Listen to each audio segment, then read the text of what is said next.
Facing બરાબર છે. બ્રહ્મો જસા ભૂષિત ભવ્ય બાલમ દિવ્યો જસા દીપ્ત વિશાલ નેત્રમ શાંતિ પ્રદમ યસ્ય મુખારવિંદમ રંગાવધૂતમ પ્રણતોસ્મિ નિત્યમ. ભગવાન શ્રી રંગાવધૂત ગુરુ મહારાજના શ્રી ચરણમાં કોટી કોટી પ્રણામ સાથે મા ભગવતી રૂકમાંબા માતાના શ્રી ચરણમાં કોટી કોટી પ્રણામ સાથે યા દેવી સર્વભૂતેષુ રૂકમા રૂપેણ સંસ્થિતા નમસ્તસ્યૈ નમસ્તસ્યૈ નમસ્તસ્યૈ નમો નમઃ. મા નર્મદા માતા અંબાજીમાં બિરાજમાન એવા નવદુર્ગા આદ્ય ભવાની માતાને કોટી કોટી પ્રણામ. આજે ગઈકાલે આપણે મન છોડ દે કપટ હરિપદ ભજરે પણ વિવરણ જોયું.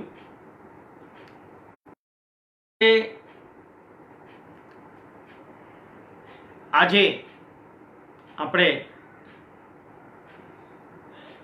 નવદુર્ગા માતાના ગુણગાન ગાવાના છે, શક્તિના ગુણગાન ગાવાના છે.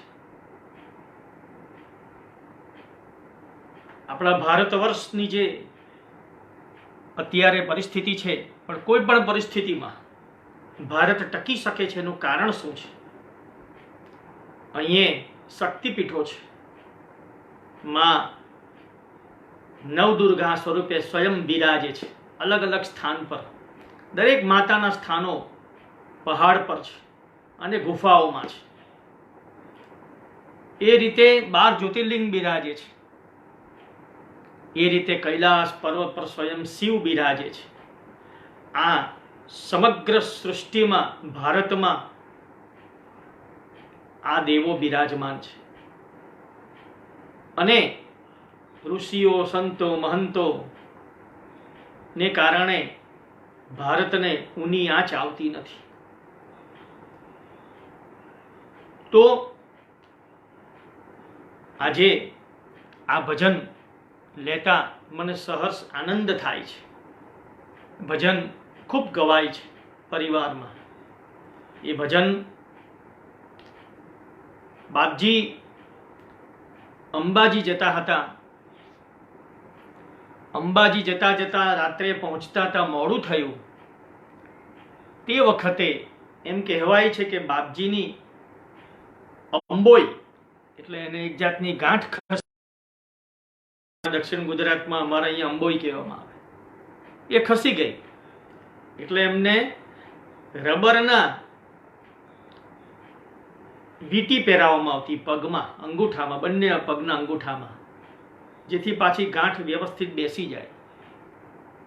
તો અંબાજી જતા જતા મોડું થયું અને એ રબર પહેરવાના રહી ગયા. ભક્તે રબર આપ્યા અને રબર પછી એમણે અંબાજી જઈને પહેર્યા.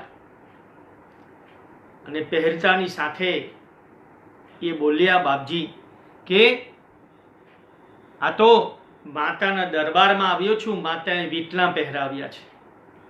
અને પછી બાપજીએ ત્યાં આ પદની રચના કરી.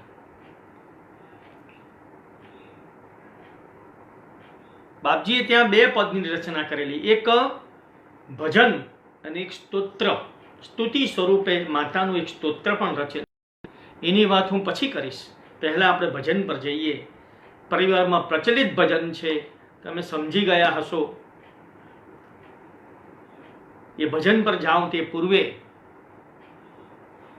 માતા પિતાને વંદન, ધનસુ કાકાને વંદન, વલસાડ પરિવારના સદસ્યોને વંદન, અમારા પ્રેમાળ સદસ્યો વલસાડ પરિવારને અમારા માટે બહુ સ્નેહ છે એવા અમારા સ્નેહીજનને વંદન. તો બાપજીએ પદ કયું લખ્યું? પહેરી લીધા વીટલા તારા હો અંબે માળી, તારા હો અંબે કોણ કાળે આંખ સામે કાળજા કંપે. પહેરી લીધા વીટલા તારા હો અંબે માળી, તારા હો અંબે કોણ કાળે કાળજા કંપે. એમ કહેવાય છે કે માતા સ્વયં શક્તિ એ અંબાજીમાં બિરાજમાન છે. ભાદરવા સુધી પૂનમે માતાજીનો પ્રાગટ્ય મહોત્સવ આજે પણ ત્યાં ઉજવાય છે. માતાનું ત્યાં સ્વયં શ્રી યંત્ર છે અને એ અત્યંત શક્તિશાળી છે. તો બાપજીએ જે પગમાં અંગૂઠામાં જે વીટલા પહેર્યા એટલે બાપજીએ વીટલા શબ્દ મૂક્યો. માળી તારા હો અંબે, માં તમે પ્રસાદ સ્વરૂપે આપેલા વીટલા મેં ધારણ કર્યા છે. જુઓ, અવધૂતિ આનંદના ભજનો જ્યારે જોશો, સમયે સમયે ભજન કેવી રીતે લખાયા તેની જે સમજણ મને તો હું કહીશ કે બાપજીએ જ્યારે જ્યારે બાપજીને શરીરમાં વ્યાધિ હોય ત્યારે આવા બધા પદો લખાયા છે. તેમ આ બાપજીને ગાંઠ ખસી જવી અને એ વખતે શરીરમાં છતાં બાપજી જાણે માજીનો પ્રસાદ એમને મળ્યો હોય એવો આનંદ વ્યક્ત કરે છે. બાપજી પાસે આપણે શું લઈએ છીએ એ તો મને કંઈ ખબર નથી. બાપજી આપણને શું આપશે એ મને ખબર નથી. પણ બાપજી કંઈ નથી આપતા એવું કશું છે જ નહીં. આપણે બાપજીને શું આપીએ છીએ અગત્યનું નથી. બાપજી આપણને એટલું બધું આપે છે કે આપણાથી ઝીલાતું નથી. અમારા ધનસુ કાકા કહેતા કે ગુરુ મહારાજને બાપજીને પુષ્પોનું પણ વજન લાગે છે. આપણે નારેશ્વરમાં પુષ્પો લઈએ, બાપજીના શ્રી ચરણમાં અર્પણ કરીએ તો જ્યારે બાપજી એમ કહેતા હોય કે તે ફૂલ મૂક્યા છે, જલ્દીથી આ હું અદા કરી દઈશ. 10 રૂપિયાના ફૂલ ચડાવી અને ગુરુ મહારાજ આપણને મૂલ્યમાનમાં મૂલ્યવાન આપણી બધી જ માંગણીઓ પૂર્ણ કરતા હોય છે. એવા દયાળુ ભગવાન ગુરુ મહારાજ પાસે જો કંઈક શીખવું હોય, મારી દ્રષ્ટિએ બહુ જ બધું છે. ક્રાઇટેરિયા એટલી બધી મોટી છે બાપજીની પાસે શીખવાની કે આ જન્મમાં પૂરી થાય એવું નથી. એ અવસ્થામાં આવી શકાય એવી પરિસ્થિતિ જ નથી. આપણે એવા છીએ જ નહીં. આપણે તો એના બાળક અને વિનમ્ર રહીને રહેવું, એમના ભજનો, એમના સ્તોત્ર પાઠ કરતા રહેવું, લીલામૃતના પારાયણ કરવું, બસ ધન્ય છે. સરળતા અને સહજતાથી. પણ મને જે આ ગમે છે કે બાપજીની શરીરમાં દુઃખ હોય, અત્યંત વ્યાધિ હોય, છતાં પણ બાપજી આ રીતે રહી શકે, આનંદમાં રહી શકે. એ આનંદ કેવો હશે? ભગવાનનો આનંદ છે. ગરુડ પુરાણમાં બહુ વિસ્તૃત લખેલું છે આ કે આપણા ઘણા બધા આનંદ ભેગા થાય પછી એક આનંદ મળે છે અને એ આનંદ ઋષિઓનો આનંદ. ઋષિઓના ઘણા બધા આનંદ ભેગા થાય પછી ભગવાનનો આનંદ, ભગવાનના ઘણા બધા આનંદ ભેગા થાય પછી વૈકુંઠાધિપતિ વિષ્ણુનો આનંદ. આ દિન કહેવાની વસ્તુ એ છે કે હું જરા કહેવામાં ચૂકી ગયો શરૂઆતમાં. ભાદ્ર પક્ષમાં નહીં પણ પોષ મહિનાની પૂનમ એ માતાજીનો પ્રાગટ્ય દિવસ છે, અંબાજીનો. ઘણું બધું એમ જ મોડે કહેવાય એટલે ભૂલ થાય. ભાઈ માણસ છું. એ કાવ્ય મારે એકદમ યાદ આવી ગયું ઇન્સ્ટન્ટ.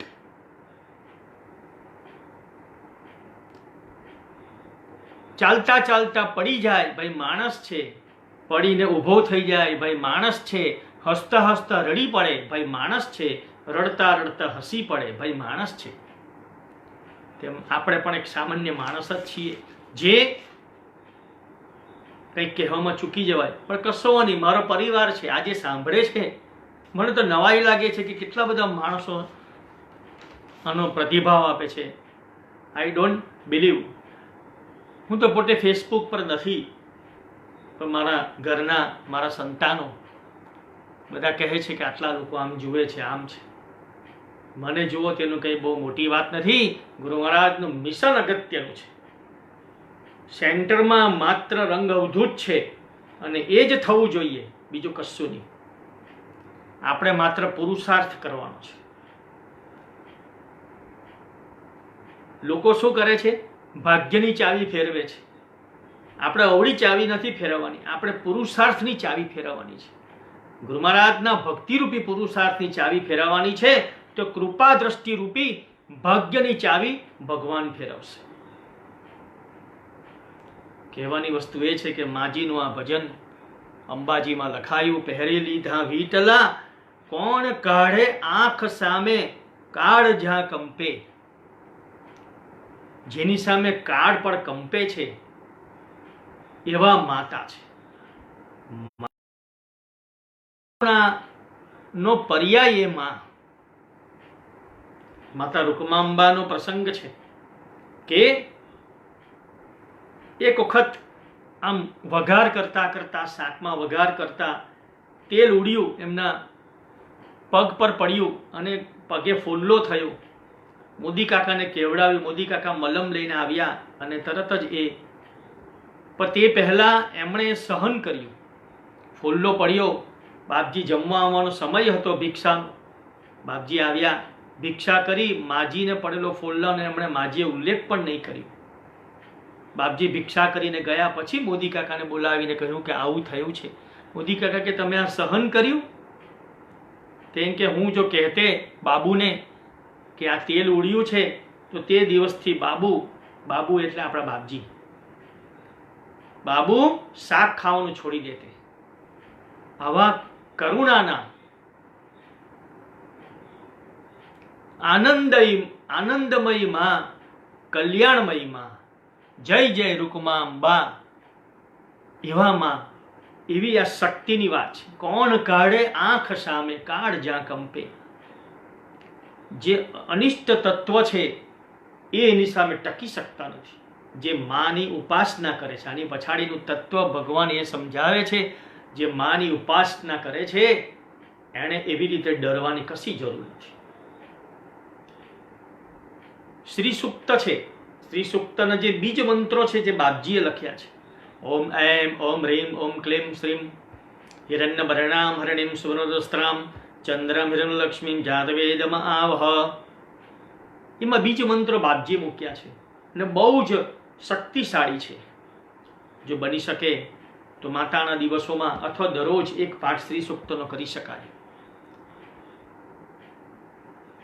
અંતરામાં બાપજી શું લખે છે? શુંભ નિશુંભ કામાદિક સૌ જોઈને ત્રાસે, માડી જોઈને ત્રાસે. મહિષાસુર અજ્ઞાન બાપડું મુઠ્ઠી દઈ નાશે. શુંભ નિશુંભ એ શું છે? એ બધા જે રાક્ષસો હતા એ બધાનો સંહાર માએ કરેલો. કાલિકા સ્વરૂપે, કોઈ પણ સ્વરૂપે અવતરીને રાક્ષસોનો સંહાર કર્યો છે. જે આપણે પુરાણની બધી કથાઓ જાણીએ છીએ. શુંભ નિશુંભ કામાદિક, આ કામાદિક શબ્દ છે. કામ વાસના રૂપી એ રાક્ષસોનો સંહાર માં કરે છે. એનો મતલબ એ છે, બાપજી આપણને આ ભજન દ્વારા એમ કહે છે કે તમે માની ઉપાસના કરો. જો માની સાધના કરશો તો તમારામાં રહેલા શુંભ નિશુંભો રૂપી કામનાઓ નો નષ્ટ થશે. આ સંહાર આ રીતનો છે. પુરાણમાં જે સંહાર છે તે તો છે જ, પણ બાપજી આપણને તત્વ દ્વારા આ દર્શન કરાવે છે કે તમારામાં રહેલી બધી કામ વાસનાઓ એ શુંભ નિશુંભો જેવા એ બધાને માની ઉપાસના કરવાથી, માજીના પ્રાર્થના કરવાથી આપણને આ મળે છે.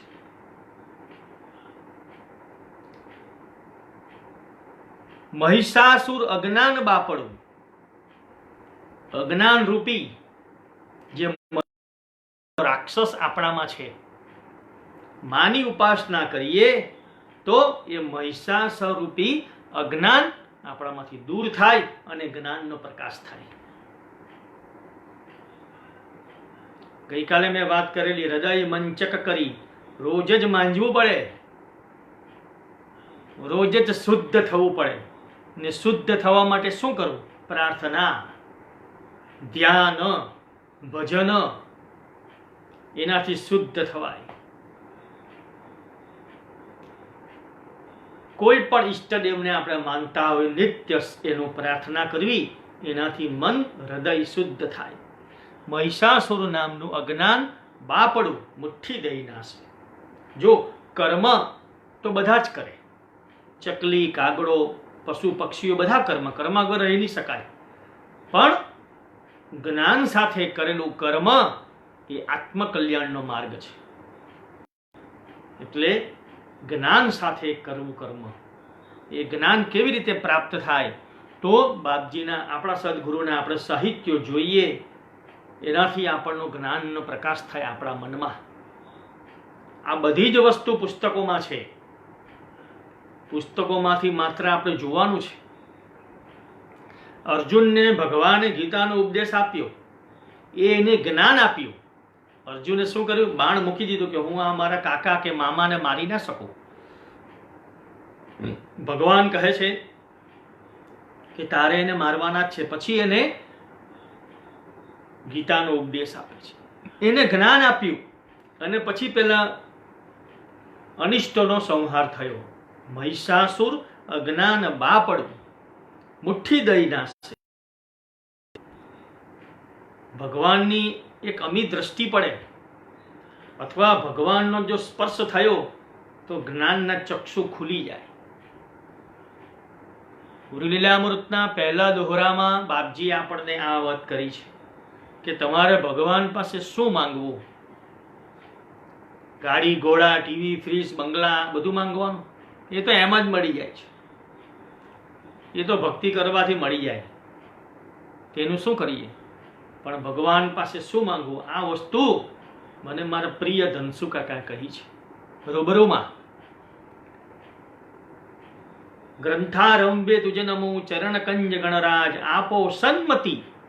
આ જગ્યાએ વાત આવે છે સન્મતિ. મોરયા જેથી સુધરે કાજ. આપણે ભગવાન પાસે સન્મતિ માંગવાની. સન્મતિ માંગીએ એટલે ઓટોમેટિક આપણેમાં જ્ઞાન સંપાદન થવા માંડે. આપણે સારું સારું વિચારવા માંડીએ. સન્મતિ આવવાથી બધું જ આવે. કોઈ સાથે ઝઘડાઓ ન થાય, કોઈનું ખરાબ કરવાનો વિચાર ના આવે, માત્ર સન્મતિ. તો પરિવારમાં બનેલો એક સરસ પ્રસંગ મને યાદ આવે છે. બહુ પ્રચલિત પ્રસંગ છે, પણ આ માધ્યમથી મારે ફરી પાછો કહેવો છે. વિદ્વાનો પાસે સાંભળેલો પ્રસંગ છે કે જે એક નજર પડવાથી, સદગુરુના આશીર્વાદથી જ્ઞાન સંપાદન થઈ જાય. જે રીતે અર્જુનને ભગવાન શ્રી કૃષ્ણએ જ્ઞાન સંપાદન કર્યું, જે રીતે દત્ત ભગવાને સહસ્ત્રાર્જુનને જ્ઞાન આપ્યું, એ જ્ઞાન જો આપણામાં લાયકાત હોય તો આપણને પણ મળી શકે. લાયકાત હોવી જોઈએ, આપણી ઈચ્છા હોવી જોઈએ, આપણી શક્તિ હોવી જોઈએ, અને બધા કરતા આપણામાં સન્મતિ હોવી જોઈએ. ફ્રી જોન નામનો એક માણસ હતો, અમેરિકન હતો.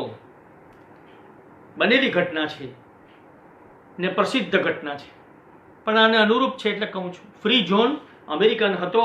પોતે ધીરે ધીરે ધીરે ધીરે એક ધર્મ સંપાદન કરીને પોતે આધ્યાત્મિક જીવન જીવતો હતો. એણે હિન્દુ ધર્મ પછી અંગીકાર પણ કર્યો. એને કોઈકે કહ્યું, એણે પૂછ્યું ઘણા બધા સંતોને કે મારે ભગવાનના દર્શન કરવા છે. તો પેલા કોઈકે કહ્યું કે ભગવાન તો તને જો મળે તો ભારતમાં મળે, ભારતમાં ભગવાન છે. પેલો અમેરિકન ફરતો ફરતો ભારતમાં આવે છે, ભારતમાં યાત્રાઓ કરે, બધે ફરે છે. પછી થોડો હતાશ થાય, એને કંઈ દેખાતું નથી, એવો અનુભવ થતો નથી. અને થયું એવું કે પછી એ ફરતો ફરતો ગણેશપુરી આવે છે. ગણેશપુરીમાં મુકામ કરે છે, મુક્તાનંદ બાબાના આશ્રમમાં. મુક્તાનંદ બાબા નિત્યાનંદ બાબાના સેવક, પરમ શિષ્ય. મુક્તાનંદ બાબા જ્યારે નિત્યાનંદ બાબા બ્રહ્મલીન થયા ત્યારે બહુ શોક કરતા. ત્યારે બાબાએ કહ્યું, નિત્યાનંદ બાબાએ, કે તમે મારા દર્શન કરવા હોય તો નારેશ્વર જવું. એટલે મુક્તાનંદ બાબા બાપજીને ખૂબ માને, એમાં નિત્યાનંદને એમને દર્શન થાય.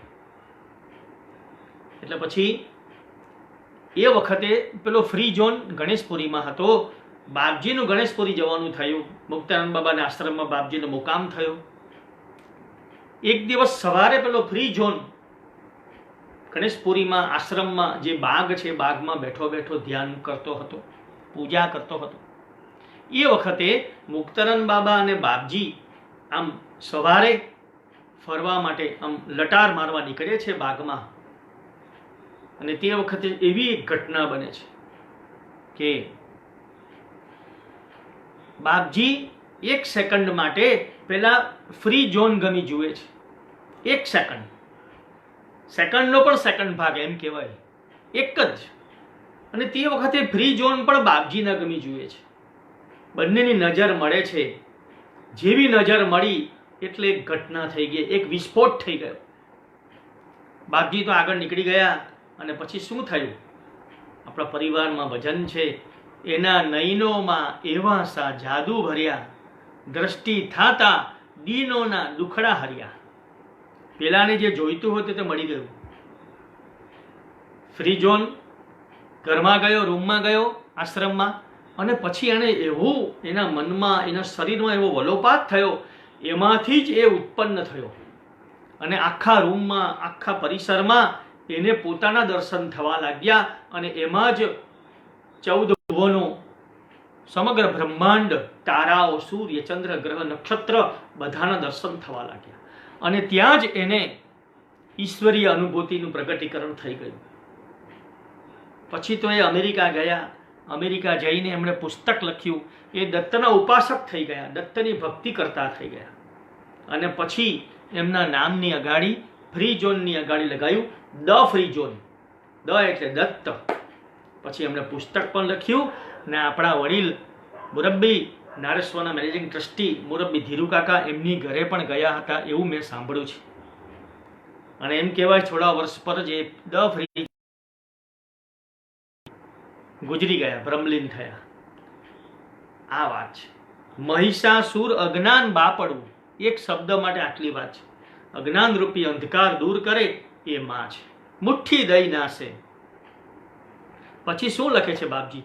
જોઈ તારું મુખડું હૈયું આનંદે નાચે, મારી આનંદે રાચે, રિદ્ધિ સિદ્ધિ હાથ જોડી બારણે યાચે. ઓહો, જે માની સેવા કરે, બાપજી અરવિંદ જોયું અને પછી કહ્યું કે આનંદમાં આવી ગયો. તમને જોઈને માં, તમારું સ્વરૂપ જોઈને આનંદમાં આવી ગયો. રૂકમાંબા માતાનું આપણે સ્વરૂપ જોઈએ, સૌમ્ય મૂર્તિ. આપણે નારેશ્વર જઈએ, સફેદ વલ્કલમાં, સફેદ સાડીમાં લિપ્ત એવા એ માજીને આપણે જોઈએ, ક્ષણભરમાં આપણે સ્થિર થઈ જઈએ એવું લાગે. એવા નવદુર્ગા સ્વરૂપ દેખાય. એ ત્યાગની મૂર્તિ રૂકમાંબા માતા.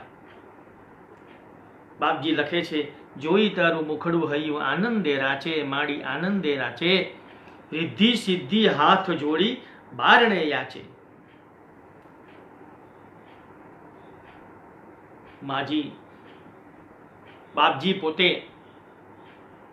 કહે છે કે જે માની સેવા કરે છે, જે માની ઉપાસના કરે છે, એણે સમૃદ્ધિ માટે, ધન સંપત્તિ માટે ક્યાંય જવાની જરૂર નથી. એને જે જોઈએ તે બધું મળશે.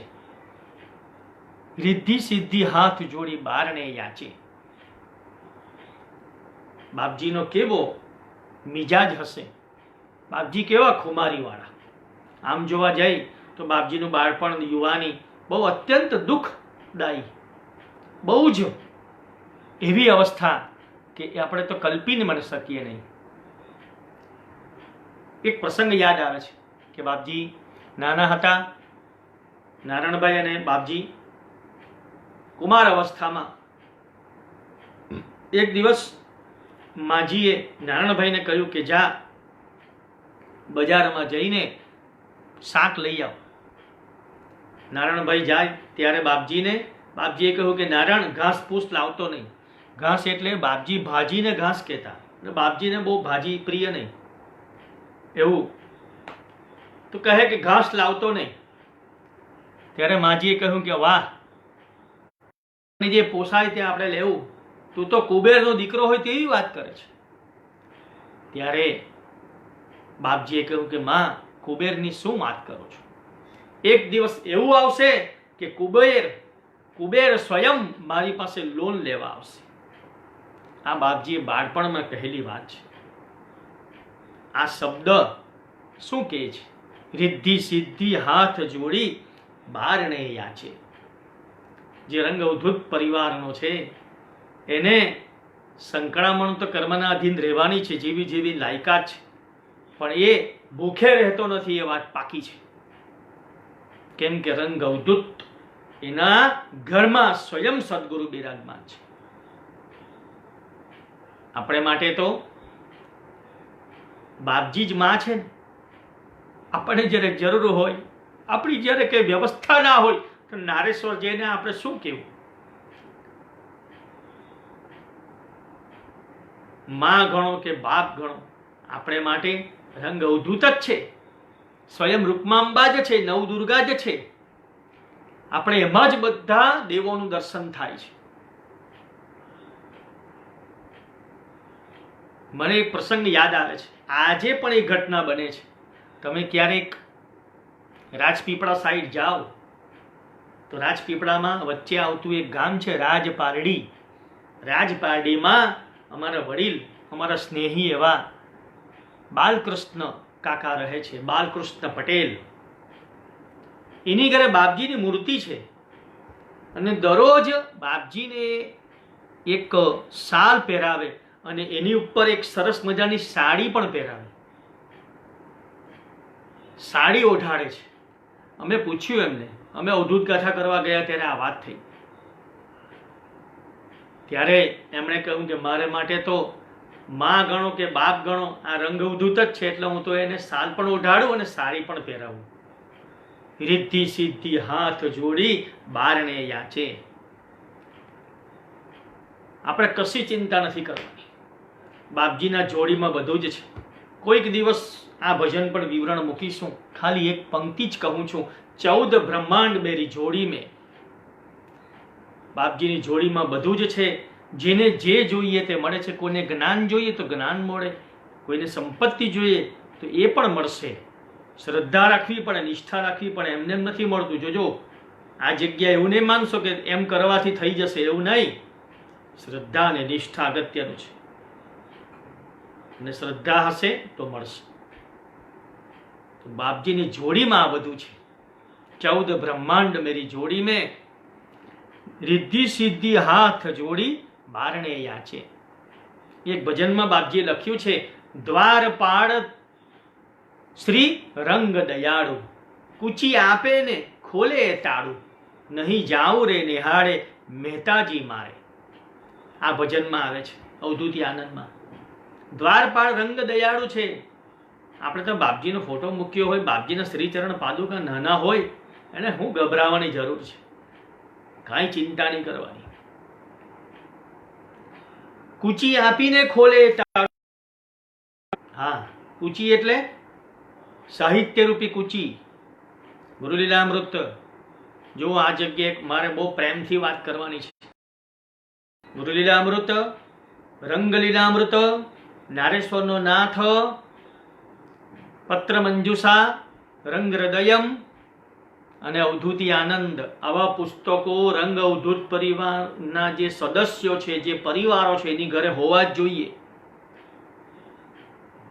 સાહિત્યની ઘણી બધી વાતો કરવી છે, પણ આજે થોડો સમય ઓછો પડશે, વચ્ચે લઈશું આપણે. તો કહેવાની વસ્તુ એ છે કે રિદ્ધિ સિદ્ધિ હાથ જોડી બારણે યાચે, નીત નૂતન સ્વરૂપ તારું, કોટી રવિ રાજે માડી કોટી શશી રાજે. દોડે સિંહે વીજળી વેગે ભક્તોને કાજે. માનું સ્વરૂપ કેવું છે? બાપજી ઉલ્લેખ કરે છે કે સૂર્ય અને ચંદ્ર જેવું તેજસ્વી છે, અને જ્યારે ભક્ત સંકટમાં હોય ત્યારે એ માં દોડીને આવે છે. દોડે સિંહે વીજળી વેગે ભક્તોને કાજે. માં એટલા દયાળુ છે. રૂકમાંબા માતાના જીવનમાં આપણે જોઈએ અનેક પ્રસંગો છે. નારેશ્વરમાં માજીનો મુકામ થયો પછી પણ નાના નાના પેલા નરસિંહના વગેરેના બાળકો આવતા, એ બધાને માજી પ્રસાદ આપતા. કોઈક માદું પડે તો બાપજીને કહેતા કે એની કંઈક ઉપાય કરો. દોડે સિંહે વીજળી વેગે ભક્તોને કાજે, નિત નૂતન સ્વરૂપ તારું. અનેક સ્વરૂપો છે, કોઈ એક સ્વરૂપમાં કોઈ દેવ નથી, પણ બધા દેવો એક સ્વરૂપે પણ છે અને એકમાંથી અનેક પણ છે.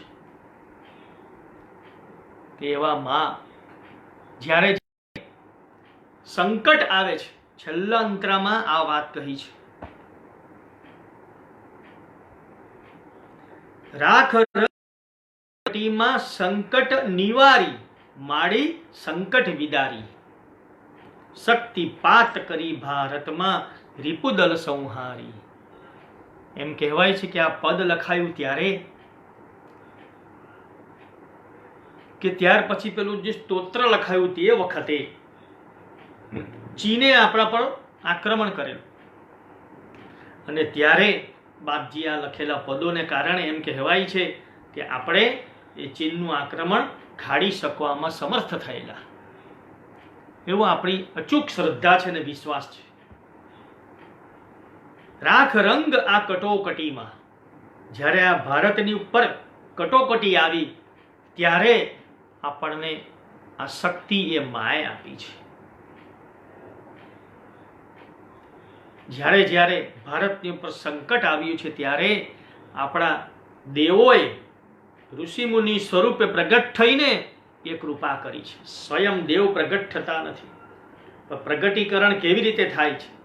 તો એ વખતે એવા કોઈ સંત, એવા કોઈ મહાપુરુષ દ્વારા સ્તુતિ, પ્રાર્થના અને અનેક વસ્તુ કરવામાં આવે છે. આજના સાંપ્રત સમયની વાત કરું તો અત્યારે કોરોના વાળું ચાલે છે, પણ એને કારણે એક વસ્તુ શું થયું, આ ભારતમાં અનુષ્ઠાનો વધી ગયા. ઘેર ઘેર લોકો પ્રાર્થના કરે છે, સાથે બેસીને ભજન કરે છે, સાથે બેસીને ભોજન કરે છે. આ વસ્તુ ભલે આક્રમણ છે, વિશ્વ એનાથી હેરાન પરેશાન થયું, પણ ભારતની વસ્તીના પ્રમાણમાં આજે આપણે ઘણા બધા સારી પરિસ્થિતિમાં છે. એ કેવી રીતે હોઈ શકે? આ બધી શક્તિપીઠો છે, 12 જ્યોતિર્લિંગો છે, તીર્થક્ષેત્રો છે. રામેશ્વરમથી કન્યાકુમારીથી કાશ્મીર સુધીમાં આવેલા તીર્થક્ષેત્રોને કારણે આપણે ટકી શક્યા છે. રાખ રંગ આ કટોકટીમાં સંકટ નિવારી, માડી સંકટ વિદારી. હે ભગવાન, હે નવદુર્ગા માતા, બાપજી શું કહે છે કે આ જે સંકટ છે ભારત પર આવેલું, એમાંથી ભારતને શાંતિ મળે અને બધા સુરક્ષિત રહી શકીએ. એ કટોકટીમાંથી અમને ઉગારો, શક્તિપાત એવો કરો, શક્તિપાત. આગળ જે મેં પ્રસંગ કહ્યો તે પ્રમાણે ડફરી ઝોન પર કરેલો શક્તિપાત છે. બાપજીની એક નજર પડી અને શક્તિપાત થયો. તેમ બાપજીને આપણે આ તબક્કે શું કહેવાનું કે અમે તો તીર્થક્ષેત્રોમાં જઈશું જ, માના દર્શન કરવા પણ જઈશું, પણ તમે એવી એક નજર અમને આપો કે જેથી કરીને અમારો ઉદ્ધાર થઈ જાય. મારે આ વખતે આ જગ્યાએ મારા વડીલ, જો વિદ્વાનો અને વડીલો સાથે બનેલી ઘટના છે ને, આમ જ કહેવાનું, કઈ ચિંતા નહીં કરવાની, કારણ કે સારી વાતો છે, કહેવામાં જાયશું. અમારા વડીલ અને બહુ જ સહજ અને સરળ અને આનંદી સ્વભાવવાળા અમારા કુલીન કાકા અત્યારે મને યાદ આવે છે. કુલીન કાકાનો એક પ્રસંગ છે. કુલીન કાકા, તમને કદાચ નવાઈ લાગશે, પણ કુલીન કાકા અને જયેન્દ્ર કાકાએ બાપજીના દર્શન નથી કર્યા, છતાં પણ આટલા બધા પુસ્તકો એમણે લખ્યા છે. જયેન્દ્ર કાકાએ પણ અનેક પુસ્તકો, સંસ્કૃતમાં ઘણું સંશોધન, સ્વામી મહારાજ પર સંશોધન, તેમ કુલીન કાકાએ પણ બાળપણના રંગદાદા વગેરે અનેક પુસ્તકો લખ્યા, પણ બાપજીને એમણે જોયા નહીં. મને નવાઈ લાગે. એક દાડો અમે બેઠા જ હતા અને મેં કહ્યું, તમે બાપજીના દર્શન નથી કર્યા તો આટલું બધું લખ્યું કઈ રીતે? કંઈ ને કંઈ અમે પૂછ્યા કરીએ, ભેગા થઈએ એટલે કંઈ પણ પૂછીએ, એવું કંઈ નહીં. ને એવા રમૂજી જવાબ આપે, મજા આવે. ખરો આનંદ, અવધૂતી આનંદ તો આ છે. તો ત્યારે એમણે સરસ વાત કરી કે હું નારેશ્વર ખાસ જતો નહીં, મારી માતા પિતાના બાપજીને બહુ માનતા. એક વખત બાપજીનો કોઈ ગામમાં મુકામ હતો. મારી માએ કહ્યું કે ચાલ દર્શન કરવા. હું ગયો, પણ બહુ માણસો હતું એટલે બાપજીનો મેળા પર મુકામ હતો. એટલે પગથિયા ચડીને આમ મેળાના દાદર ચડીને એ ફાટ હતી, એમાંથી મેં બાપજીના દર્શન કરવાનો પ્રયત્ન કર્યો, પણ બરાબર થયા નહીં. આ એક જ વખત. મેં કહ્યું તો પણ તમે આટલું બધું લખ્યું? ત્યારે એમણે બહુ જ રમૂજતાથી પણ સહજ જવાબ આપ્યો કે મેં તો બરાબર જોયા નથી, પણ એણે મને બરાબર જોઈ લીધેલો. આ વાત છે. શક્તિપાત કરી ભારતમાં રિપુદલ સંહારી. તમને સંતો મહંતોના ઋષિઓના અભિવિભૂતિઓના એક નજર જો પડી ગઈ તો આપણું આત્મકલ્યાણ થઈ જાય છે.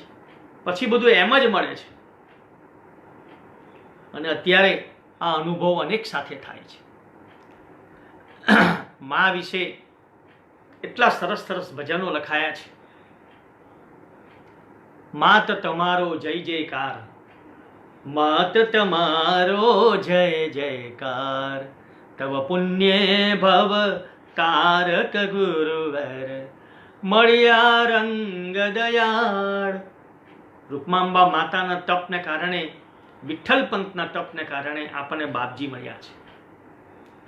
દોસ્ત મોહમ્મદ સાહેબે પણ, દોસ્ત મોહમ્મદ સાહેબ અમારા વલસાડ ધરમપુરના મુસ્લિમ બાપજીના પરમ ભક્ત. આજે એમની વાડીમાં જ રંગ પ્રભાત નામનું સ્થાન છે. ત્યાં ઉદુંબર છે, બાપજીએ રોપેલો જાતે. દોસ્ત મોહમ્મદ સાહેબે એક વખત ભજન ગાયું. ભજનની પંક્તિ મને બહુ યાદ નથી, પણ મા મા મા એમ કરીને ભજન ગાયું. અને એવા ભાવ દોસ્ત મોહમ્મદ સાહેબે એટલા સરસ ભજન, તેમાં ગુરુ કૃપા હિ કેવલમ ને એ બધા ભજનો જ્યારે ગાતા તો એ ભજન કલાક કલાક ચાલતું, એક એક ભજન, અને બાપજી સાંભળતા. તે મા વિશે લખાયેલું એ ભજન વખતે બાપજીની એક આંખમાંથી એક અશ્રુ ટીપું નીકળેલું. એમ કહેવાય છે કે આખા જીવન દરમિયાન બાપજી બહુ જ 2 કે 3 વખત જ આંસુ આવ્યા છે. દોસ્ત મોહમ્મદ સાહેબને બાપજીએ સ્વયં કહ્યું કે દોસ્ત મોહમ્મદ, તમે તો આજે મારી માને મને યાદ અપાઈ દીધી. માજી બ્રહ્મલીન થયા ત્યારે બાપજીના આંખમાં આંસુ આવેલા એમ કહેવાય છે. અને આ ભજન વખતે પછી એવો 1-2 ઉલ્લેખો છે. તો કહેવાની વસ્તુ એ કે આ પહેરી લીધા વીટલા તારા હો અંબે, માડી તારા હો અંબે. આ ભજનની કંઈક સમજૂતી મૂકી.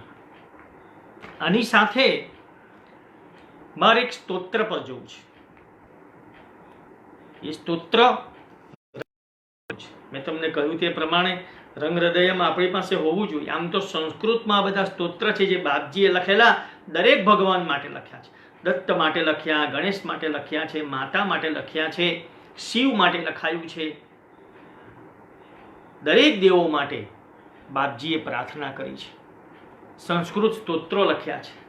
તેવું આ એક સ્તોત્ર અંબાજીમાં જયંતી વખતે લખાયું છે, રંગ જયંતી વખતે.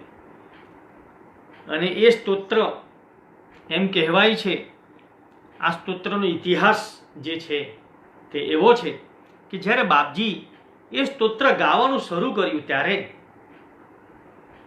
મંદિરના દ્વાર તો બંધ હતા, સાંકળ મારેલી હતી. પણ એમ કહેવાય છે કે સ્તોત્ર બાપજી લખીને જ્યારે ગાવાનું શરૂ કર્યું ત્યારે એ દ્વાર એમ જ ખુલી ગયા. પેલા પૂંજારીઓ કહે છે કે આવું ક્યારે બન્યું નથી, આ દ્વાર એમ જ કેવી રીતે ખુલી ગયા. અને એમ કહેવાય છે કે માં સિંહ પર બિરાજમાન નવદુર્ગા માતા સ્વયં આમ ખડગ લઈને બહાર આવ્યા અને બાપજીને દર્શન આપેલા. તે વખતે એક પ્રસંગ બનેલો કે તે વખતે ત્યાં એક માલણ બેઠી હતી, ફૂલ વેચનાર એક માળી, એક બાઈ બેઠી હતી. બાપજીએ જ્યારે સ્તોત્ર ગાયું ત્યારે સ્વયં નવદુર્ગા પ્રગટ થઈને બહાર આવ્યા. તે વખતે બાપજીએ માજીના દર્શન કર્યા. તે વખતે પેલા માલણે પણ માજીના દર્શન કરેલા. બીજા બધા કોઈને નથી દેખાયા, પણ પેલી માલણનું એવું પુણ્ય હશે, એવું ભાગ્ય હશે, કદાચ એણે એવા પુષ્પો ચડાવ્યા હશે કે એ માલણને માજીના સ્વયં નવદુર્ગાના અંબા માતાના દર્શન થયા છે. અને પછી પેલી માલણ જે છે તે બાપજીના મુકામ પર જાય છે. બાપજીને જઈને કહ્યું કે બાપજી, આજે તમે જ્યારે પેલી પ્રાર્થના કરતા હતા, સ્તોત્ર બોલતા હતા, ત્યારે સ્વયં અંબા માતા પ્રગટ થઈને બહાર આવેલા ને, તમને દર્શન કરાવ્યા ને, મેં પણ જોયા. ત્યારે બાપજી કેવા નિષ્પુરહી, તમે જુઓ કેવા સરળ છે. એવો કોઈ મનમાં એવું કશો સંશય જ નહીં મળે, કંઈ જ નહીં મળે એવું. કારણ કે સ્વયં દત્ત છે. આ કહ્યું કે માસ્તર કાકા બાજુમાં ઊભા હતા, સુમનલાલ માસ્તરને કહે, માસ્તર આ બેનને પ્રસાદ આપો અને એમને અહીંથી રજા આપો. આટલું જ કહ્યું. પ્રસાદ આપ્યો અને પેલા બેન નીકળી ગયા. એમ કહેવાય છે કે આ સ્તોત્ર જ્યારે લખાયું અને આ ભજન લખાયું, એને કારણે ચીનનું આક્રમણ ખાડી શકાયું. એ ઉલ્લેખ કોઈ જગ્યાએ નથી, પણ બાપજી પણ એટલા નિષ્પૃહી છે કે એ અંગે કશું ક્યારે કોઈને કહ્યું નથી, પણ ઇતિહાસ આપણી પાસે છે. બાપજીએ કયું સ્તોત્ર લખેલું, એ સ્તોત્ર હું વાંચું છું. સંસ્કૃતમાં લખાયું છે. કદાચ શબ્દ અશુદ્ધિ આવે, પણ હું કર્મકાંડી બ્રાહ્મણ છું એટલે અશુદ્ધિ ઓછી આવશે એવી મને શ્રદ્ધા છે. આ રંગહૃદયમ પુસ્તક છે, અને બને તો આનું રોજ એક સ્તોત્ર વાંચવાનો પ્રયત્ન કરવો. થોડુંક ખોટું બોલાશે તો ધીમે ધીમે સુધરી જવાશે. એવું નથી કે નથી જ અડકવાનું. ઘણા લોકોને ડર લાગે કે ખોટું બોલાશે, શબ્દો બરાબર ના બોલાય તો. એમ તો દત્તબાવનીમાં પણ કેટલી અશુદ્ધિઓ હોય છે. આપણે જ્યારે બોલીએ તેમાં એક બે શબ્દો તો ખોટા હોય જ. સાચી દત્તબાવની તો બોલાતી જ નથી. દત્તબાવની પણ જોઈને બોલવી જોઈએ મારી દ્રષ્ટિએ. છતાં પણ ચિંતા નહીં કરવી, એમ જ આવી જશે. થોડાક શબ્દો આમ તેમ કાલા ઘેલા. આપણે તો બાળક છીએ ભગવાનના. એક નાનું અમથું બાળક મંદિરમાં જાય છે અને એબીસીડી બોલે છે. પેલા મંદિરના પૂજારીએ એને કહ્યું કે તને પ્રાર્થના નથી આવડતી? તો કે ના, મને પ્રાર્થના નહીં આવડે. પ્રાર્થના નહીં આવડે, પણ એબીસીડી આવડે એટલે એબીસીડી બોલીને જાઉં છું. ભગવાન એમાંથી પ્રાર્થનાના શબ્દો શોધીને બોલશે જાતે જ, મને વાંધો નથી. આવા બાળક જેવા નિર્મળ રહેવું. એટલે આ સ્તોત્ર બાપજીએ લખેલું, આ સ્તોત્ર અંબાજીમાં શકત્યા વાદનમ માતશ્ચાંબે એનું ટાઇટલ છે. શકત્યા વાદનમ, શક્તિની પ્રાર્થના, શક્તિનું વાદન. સંસ્કૃતમાં હું પહેલા સ્તોત્ર બોલીશ અને ત્યાર પછી એનો ભાવાર્થ પણ કહેવાનો પ્રયત્ન કરીશ. આમાં ભાવાર્થ આપ્યો છે. રંગહૃદયમમાં એક સારું છે કે દરેક સ્તોત્રની સાથે ભાવાર્થ છે ગુજરાતીમાં, એટલે આપણને ખ્યાલ આવે. માતશ્ચાંબે જાગૃહિ જાગૃહિ નાશયિતુમ Bharat મેદત ધાવંત્યસુરા ઉન્મત્તાસ્તે Kim શેષેનો પશ્યન્તિ પશ્યસી Kim home Shumbh નિશુંભો મહિષસ્વાઉ રક્તપિપાસવ આહા સર્વે નિર્દોષાન બાલાસ્તે ધ્વંતિન ગર્જિતો ચૈર્નો શૃણોષે ક્વ ગતમ ચક્રમ શૂલમમોઘમ નિસ્તેજાહ્યસી ધારા કિમ પ્રેરય સદબુદ્ધિમ રિપુપક્ષે ભ્રષ્ટ વિવેકે દુર્વૃત્તે સહ સામ્નાનો ચેદ દંડે નૈતાન ધાતય ચામુંડે મુંડ મુંડ મુંડાને તેષાં પ્રજ્વાલય દુર્ગાસ્તેષાં મ્રૂમ કિમ શસ્ત્રાસ્ત્રે રેકો અલમ તે દ્રષ્ટિક્ષેપો દગ્ધુમ તાન ઉત્તિષ્ઠાધે યોગ સમાધિમ ત્યક્વો નિમીલય નેત્રમ ત્રાક ત્યોર ત્વરય વિલંબો યુક્તો ધાવ માતઃ શીઘ્રમ દર્શય તે વદનમ નતતારિણી કુરુ કરુણામક ભીતિ હરે મુ દુર્ગે દુષ્ટ નિવારિણી સજ્જન પાલિની દૂર્ધટ ઘાટિની ભોહો વિજય વિદાયિની વૈભવકારિણી સંકટનાશિની જય વિજયેક્ષી સ્વસ્થમ સ્યાને કંટકટ कमेदत्र भारतमीशे ते दृष्टिया देहि पदं शाश्वतमन्तः सं पाहि जगद्वे जगदम्बः जगदम्बं मिक्षत एदत्त वारं वारं भगवरुगुणो अयं रङ्गार्भः पूर्वेश्चर्ययुतं निर्विकं दृष्ट्वा देशमितो यायात ऐं ह्रीं क्लीं चामुण्डाय विच्चे विच्चे चामुण्डायै श्रुत्वेव प्रादुर्भवन्द्वा अम्बा स्मितवदना गुज्यत्येवं ब्रूं मां का चिन्ता ते पार्श्वस्था अहं नित्यसहाया वीराणां विजयोऽस्माकं निश्चिन्नो जय भारत जय हिंद सदा तात। इति श्रीरंगपादारविंद ओम ब्रह्मचारी पांडुरंग रंग अवधूत महाराज विरचितं शक्त्या वादनं स्तोत्रं संपूर्णम्। आ स्તોત્ર લગભગ 8 થી 9 જેટલા એ મંત્રો છે, સ્તોત્ર છે, અને એનું ગુજરાતી ભાષાંતર હું કરું છું। હે માં હે અંબે જાગ જાગ જાગૃહી જાગૃહી, તારી આ ભારત ભૂને ખેદાન મેદાન કરી નાખવા કેવળ ભૌતિકતામાં રાચનાર એ ઉન્મત્ત અસુરોના ટોળા ધસી રહ્યા છે। હે માં તું કેમ ઊંઘે છે? જ્યારે ચીને આક્રમણ કર્યું ત્યારની વાત છે। તું આ બધું નથી જોતી શું? પેલા મહિષાસુર, ચાવ અને એના સાગરીતો શુંભ નિશુંભ અરે રે બધા જ લોહીના તરસ્યા થયા છે।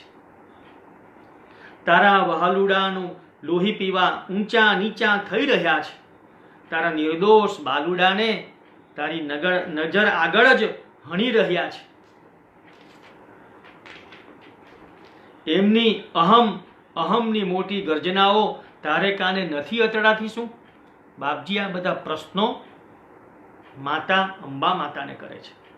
એની અહમ છે, અહમી છે, એની ગર્જના તને નથી સંભળાતી? હે માં, અસુરોનું નિકંદન કાઢનાર તારું ચક્ર ક્યાં ચાલ્યું ગયું? ક્યાં ગયું તારું અમોઘ ત્રિશૂળ? તારી તલવારની ધાર બુઠ્ઠી થઈ ગઈ છે કે શું? વિવેક ભ્રષ્ટ થઈ દુષ્ટાચારમાં એટલે કે અહમિકાથી ધસી રહેલા એ શત્રુ પક્ષને હે માં તું સદબુદ્ધિ પ્રેર। જો તેઓ સામથી સમજે તો ઠીક છે, નહીં તો હે ચામુંડે એમને કડકમાં કડક શાસન કર। જો એ સમજીને જતા રહે તો ઠીક છે, નહીં તો એનો સંહાર કર। દંડથી તેમનો નાશ કર, હણી નાખ તે સર્વેને। કેમ કે દામ ને ભેદ આપણી સંસ્કૃતિને શોભે તેમ નથી। ઉડાવ ઉડાવ તેમના મસ્તકો। બાપજી આ દ્વારા શું કહે છે કે શૂર છે, જે દૈવત છે, જે સારા છે, એને કંઈ નથી કરવાનું। જે અસુર જે માનતા નથી એનો સંહાર કરવામાં પણ કશો વાંધો નથી। માને એ કહે છે કે અસુરો છે જે માનતા નથી અને સારાનો સંહાર કરે, તમારે આ અરિષ્ટનો નાશ કરવો રહ્યો। જલાવી દે પૂર્ણ રીતે તેમના કોટ કિલ્લાઓ, પણ અરે કામ શું છે તને શસ્ત્રનું અને અસ્ત્રનું તેમને જીતવા સળગાવી મૂકવા। તારો એક દ્રષ્ટિક્ષેપ માત્ર બસ છે। તારી એક દ્રષ્ટિ જો પડશે તો એ અસુરોનો સંહાર થઈ જશે। માટે યોગ સમાધિ છોડી હે આદિમાયા આદ્યશક્તિ તું ઉઠ, ઊંઘાડ તારા નેત્રને ત્વરાથી શરણાગતનું રક્ષણ કરનાર। ઓ માં ત્વરા કર, વિલંબ યોગ્ય નથી। માતા દોડ, જલ્દી દોડીને આવ। હે ભક્તજન તારિણી દર્શન દે તારા મુખના। હે દુઃખ અને ભીતિનું હરણ કરનાર કરુણા વર્ષાવ। હે દુષ્ટ વિનાશિની સજ્જન પાલિની દુર્ઘટ ઘાટિની એટલે કે અશક્યને શક્ય કરનાર દુર્ઘટ ઘાટિની દુર્ગે। હે વિજય વિદાયિની વૈભવકારિણી સંકટનાશિની વિજયે તારો જય જયકાર હો। હે ઈશ્વરી તારી દ્રષ્ટિથી ભારત સ્વસ્થ અને નિષ્કંટક બનો। હે જગદંબા ઉગારી લે આ જગતને, સંસારના દુઃખોથી દુઃખિત છે તારો આ બાળ રંગ। બાપજી માતાને કહે છે કે હું તારો બાળ છું, મારી આ આર્ત પ્રાર્થના તું સાંભળ. કેવા છે બાપજી, સ્વયં પરબ્રહ્મ અને માની કેવી આજીજી કરે છે. એક બાળક થઈને વારંવાર આ યાચે છે. મા ભૌમ ભારતને પૂર્ણ ઐશ્વર્યથી યુક્ત અને સંપૂર્ણ નિર્ભય થયેલો જોઈને અહીંથી જાઉં, પ્રાણ છોડું. પછી બાપજી લખ્યું છે ઓમ એમ રીમ ક્લીમ ચામુંડાય વિચ્ચે વિચ્ચે ચામુંડાયે. એ સાંભળીને જાણે જ મા અંબા પ્રગટ થયા. જ્યારે આ સ્તુતિ બાપજી કરી ત્યારે દ્વાર ખુલી ગયા અને બાપજી દોડે સિંહે વીજળી વેગે ભક્તોને કાજે માજી સ્વયં ખડગ લઈને બહાર આવે છે. મા અંબા પ્રગટ થયા, આછું હાસ્ય વેરતા વેરતા ગુંજી અને ગાજી રહ્યા. એ ત્યારે પછી છેલ્લા સ્તોત્રમાં મા પોતે બાપજીને કહે છે. એ બાપજીએ ઉલ્લેખ કર્યો છે. તારે શી ચિંતા છે? ખડી છું હું પાછળ, વીરોને નિત્ય સહાય કરતી. ગઈકાલે મેં એક કાવ્ય વાંચેલું, જોજો આ બરાબર એ અનુસંધાન મળે છે. છત્ર માથે રંગનું તેને ફિકર સી ચીજ છે. જેના મસ્તક પર બાપનું છત્ર છે, બાપની છત્ર છાયા છે, એને કંઈ ગભરાવાની જરૂર નથી. માજી પોતે બાપજીને કહે છે કે તારે શી ચિંતા છે? ખડી છું હું તારી પાછળ, વીરોને નિત્ય સહાય કરતી. નિશ્ચિતપણે માન કે વિજય આપણો છે, નિઃશંક વિજય આપણો છે. ભારતનો સદા જય જયકાર હો. અને બાપજી છેલ્લે લખે જય હિન્દ. બાપજી વિરચિત આ શક્ત્યા આવાહનમ બહુ જ સરસ છે. આવા તો બાપજીએ ઘણા બધા સ્તોત્ર લખ્યા છે. પરિવારમાં બહુ બોલાતા નથી, પણ ધીરે ધીરે આપણે વાંચવાનો પ્રયત્ન કરવાનો. મને બરાબર ખબર છે કે હું નાનો હતો ત્યારે સુમનલાલ માસ્તર કાકા નારેશ્વરમાં બાપજીની સામે બેસીને આ સ્તોત્ર બોલતા. બીજા સ્તુતિ લલિતાંબા ભૂયાદ સુખદા લલિતા મે ભૂયાદ, એ પણ સ્તોત્ર છે. કહેવાની વસ્તુ એ છે કે બાપજીએ આપણને જે આપ્યું છે એના પર પૂર્ણ શ્રદ્ધા રાખવી. આ બધા બાપજીના સાહિત્યો આપણને શા માટે આપ્યા છે બાપજી આપણે માટે એટલું બધું લખ્યું છે. કુલીન કાકા એક વખત કહેલું કે આ મહારાજે આ બાવા એટલું બધું લખ્યું છે કે ઉકેલતા ઉકેલતા એક જન્મ પર ઓછો પડે. તો આ જગાએ એક એક ભજન પર કેટલું બધું વિવરણ થઈ શકે. મારા જેવાની મતિ પ્રમાણે હું વિવરણ કરું છું, પણ આના કરતા મારા કરતા વિદ્વાનો છે, એ જો આ લઈને બેસે તો કેટલા કલાકો બોલી શકાય. કહેવાની વસ્તુ એ છે કે આજે આ માજીનું ભજન બાપજીના અને મા નવદુર્ગાના ચરણમાં મૂકતા મને અત્યંત આનંદ થાય છે. ભગવાનને એ જ પ્રાર્થના કે આવા શબ્દોરૂપી અર્ઘ્યો અમારા જેવા નવ યુવાનો, એટલા બધા આપણે જ્ઞાની નથી, પણ હા ગુરુ ભક્ત થવાનો પ્રયત્ન છે. એટલે ગુરુ મહારાજનું સ્મરણ કરતા રહીએ અને આવા ને આવા ભજનો, આવા સ્તોત્ર આપણે જાતે ઉકેલતા જઈએ અને ગાતા જઈએ. જો ખૂબ બધું લખાયું છે. નારેશ્વરમાં જે પુસ્તકો મળે છે એ પુસ્તકોની ઉપર પણ અનેક પુસ્તકો લખાયા છે. એટલે હવે લખવા કરતાં વાંચવાની બહુ જરૂર છે. કે છેલ્લે આજના આ દિવસે હું માનું છું કે યોગ્ય સમય થઈ ગયો છે. તો આજના આ દિવસે આજનું આ ભજન બાપજીના શ્રી ચરણમાં મૂકતા એક જ વાત છે કે તમામ સાહિત્ય આપણે વાંચન કરતા રહીએ તો આ પુસ્તકોમાંથી જ આ બધી વસ્તુ મળે છે. કંઈ બોલાયું હોય, કંઈ ખોટું બોલાયું હોય તો ભગવાન મને માફ કરજો. અને આપની પરમ કૃપાથી જ આવું થઈ શકે છે. બસ સ્વાંતઃ સુખાય, પોતાના આનંદ માટે આજે અમારા કિરીટભાઈ શાસ્ત્રી, મારો પરમ મિત્ર અને મારા મોટા ભાઈ જેવા એવા કિરીટભાઈને ફોન આવ્યો કે હું પણ સાંભળું છું. મને તો બહુ નવાઈ લાગી કે આવા વિદ્વાનો સાંભળે છે. તો ભાઈ કિરીટભાઈને વંદન. અને એમણે મને કહ્યું કે તમને વંદન નથી પણ અભિનંદન છે. તો મારા મિત્ર કિરીટભાઈને વંદન. તે સિવાય સર્વ કોટી કોટી પ્રણામ. ગુરુ મહારાજના શ્રી ચરણમાં કોટી કોટી પ્રણામ સાથે આવતીકાલે 8 વાગે એક નવું પદ લઈને આપણે ભેગા થઈશું. ત્યાં સુધી અવધૂત